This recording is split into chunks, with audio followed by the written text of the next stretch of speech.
Let's get things started. Ready? Go! Hello and welcome to Bounding Into Comics. My name is John Trent. I'm the founder and editor-in-chief at Bounding Into Comics.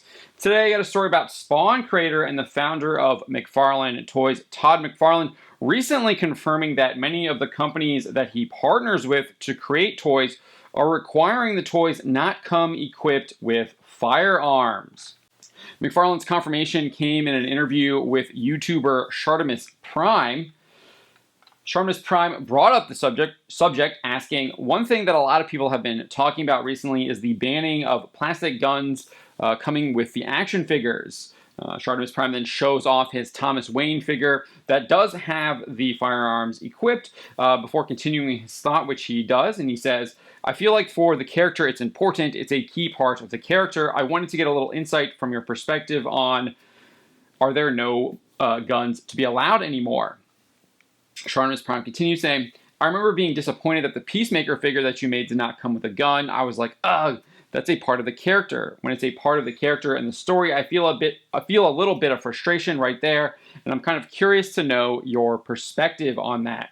McFarlane answered saying, we've done hundreds of licenses over the years, and the people who own the brands and the IP, the intellectual properties, they are the boss, and they basically dictate to us, not the other way around.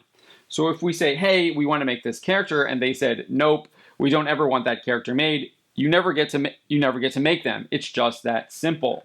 So sometimes things come from higher up that are just given to us, and we just have to abide.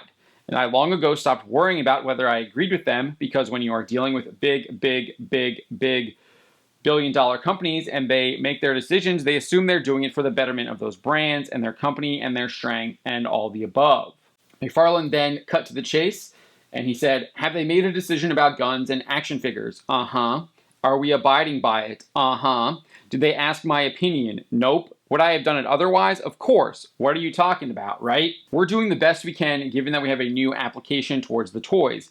It could alter some of the figures and characters we made, because if you're doing the Punisher and you can't put a gun, I guess he's still cool in his costume. We're coming up with alternative ways of putting other props that work or don't work. He then revealed that he has a creative workaround for this edict that is coming from these partners and corporations like Marvel and DC Comics. He said, is there a workaround? I think so. Will we be coming up with some generic weapons packs? Yeah. Will they coincidentally fit into some of our toys? I don't know. You guys as the customer will have to see. Then I just got to sell stuff separately and then we'll go there. Look in the future here on Spawn.com or McFarlane Toy Store or something like, we'll just put out a weapons pack and let people decide whether they want some, he concluded. I do find it interesting that McFarlane specifically brings up the Punisher, although he didn't really continue his thoughts there. It would have been interesting to see where his brain was going before he kind of just got back to the weapons packs that he was teasing. But if you've been following anything about the Punisher lately, Marvel Comics also appears to be embracing this agenda that he can't use firearms. In the most recent Punisher series from writer Jason Aaron, they see Frank Castle. That series sees Frank Castle become the leader of the Hand, get an entirely new symbol, and eschew his firearms in favor of swords.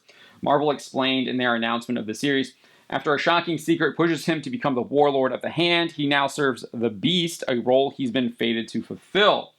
Marvel adds, tragedy, war, and rage come together as he takes up his sword and his new armor with the most notorious clan of assassins in the Marvel Universe. Will it mean an end for the Punisher or a whole new bloody beginning? And they even showed off some images from the first issue where he has absolutely no firearms on him, and he just has these two katanas on both sides of his hips. So not only did I find it interesting that he brought up Punisher, but I also found it interesting that he was talking kind of about this corporate agenda being dictated to him and his kind of attitude towards the corporations, where he just kind of just goes along, doesn't really push back at all anymore. And to me, that's kind of this attitude that we kind of saw from him when it came to the Spawn movie that he's been in the process of making.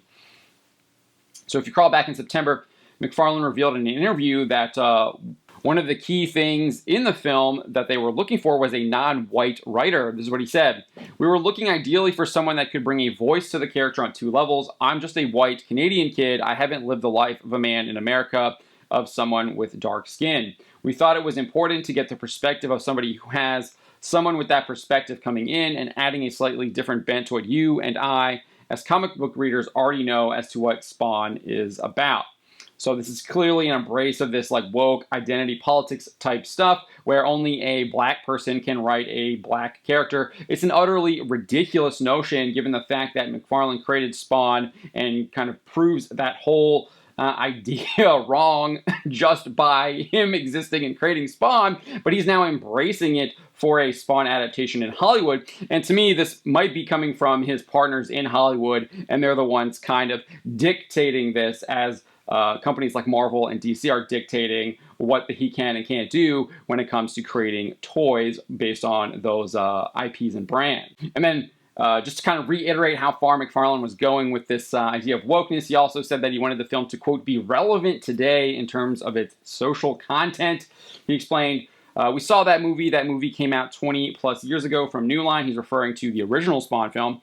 And then he continues saying, so what haven't we seen that would be interesting and relevant today, both in terms of filmmaking and social content? So he's clearly wanting the film to have relevant social content, and we all know what that means. That means identity politics. That means radical left-wing politics. That means radical left-wing agendas. It probably will be an anti-police bent, given Spawn's kind of history and origin.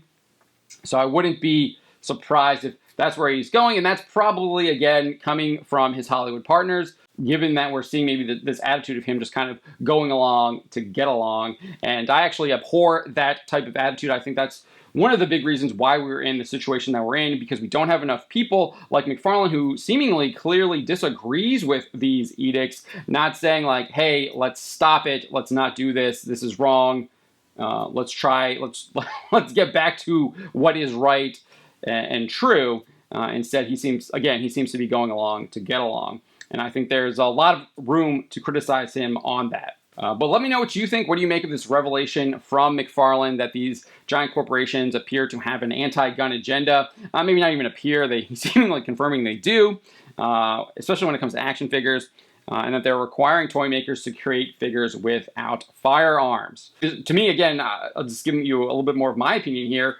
This is just more of the agenda being pushed, and it's going to be pushed in every facet of your life. They are going to try and push this agenda on you. They want everything to be political, and they are going to do their damnedest to make everything political.